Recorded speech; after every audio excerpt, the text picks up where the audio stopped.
Hey, and good afternoon. I'm Angela Brown, and I'm here with Imogen Lamport, who is an international image consultant. And she's here today to uncover some really interesting observations about the clothes that we have in our closets. Please help me welcome Imogen Lamport. Thanks so much for having me, Angela. You mentioned about fashions and trends that come and go. Tell us about the trends that come and go and how we get trapped into buying stuff that might be a passing fad that's here today and gone tomorrow. We have what we call fashion classics. So these are the things that last a long time. I say a stripy blue and white striped Breton t-shirt. That hasn't really changed much, has it?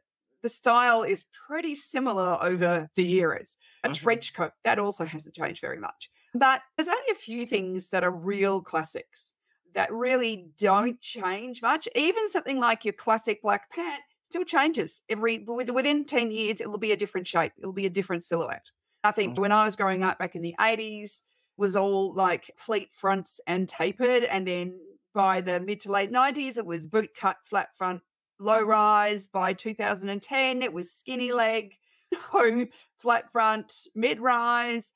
Currently, we're going through a wider leg and pleats are coming back at the front. So this is where these fashions circle around. So even within something that may feel like a classic garment, it's not really that classic. It still will change. And so when the silhouette changes, this is where things look in and out of fashion.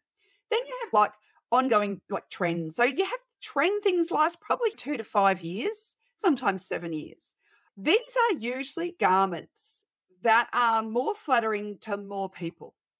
So they're more wearable by more people. So there's nothing extreme about them.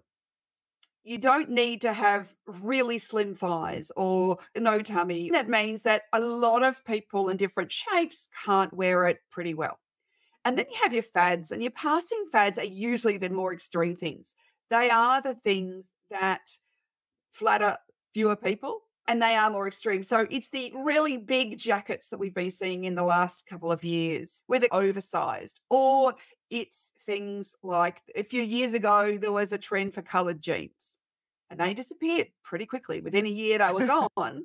And that's because most women don't want their bottom half to be the focal point of their outfit. This is why we tend to wear more neutral pants and neutral bottoms and more colorful, interesting tops, because more women feel more conscious about their lower halves. So this is why. So if you look at it and you go, it's hard to find a flattering version of that, probably going to be a fad. So if you really want to partake in the fads, wear it, but buy it cheap and don't expect to keep it for a long time. Versus trends are things that are just much more wearable. And often people ask me, how do I know what I've got in my wardrobe is still in fashion? And part of it is going, if you go to your local department store and have a look around and see if you could buy basically an identical version of it. But if you get there and you go, oh, there's no trouser shape that's the same as this anymore, you go, okay, that's no longer in fashion. And looking around, I suppose, at what everybody's wearing, that gives you an indication as well. And it takes a while for these things to change. It's not an overnight thing. But there's definitely overall silhouettes that kind of come and then hang around for a while. And there are kind of overall trends. But I always go, there's always lots and lots of fashion trends. And every season, there's lots of them. And you don't have to do all of them.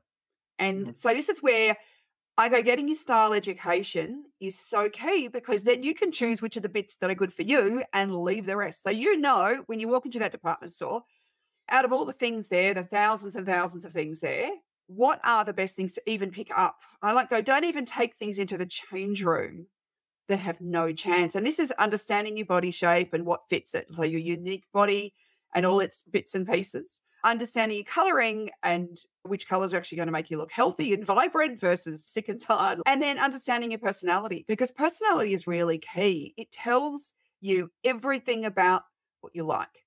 When you're in a store and you walk around going, who on earth would wear that? It's because it's not your personality, but it's somebody else's, and that's fine. There's no right or wrong in personality, but it is understanding, because often what we buy is, oh, my friend's wearing that and she looks great, so I'm just going to go and buy that, but it's actually not you. So you put it on and it feels a bit like a costume and it doesn't feel right. And that's why we end up trying a lot of things, and then we end up with this wardrobe full of mishmashy clothes that don't really suit us, our colouring, our bodies, or our personality, or our lifestyle as well. because we often just think, oh, maybe if I just have the right thing to go with it, so I'll keep it because maybe one day this magical garment's going to come into my wardrobe. And I feel like we're always looking for the magical garment that's going to make everything work. Well, this has been so informative. And thank you guys so much for joining us. And we will see you again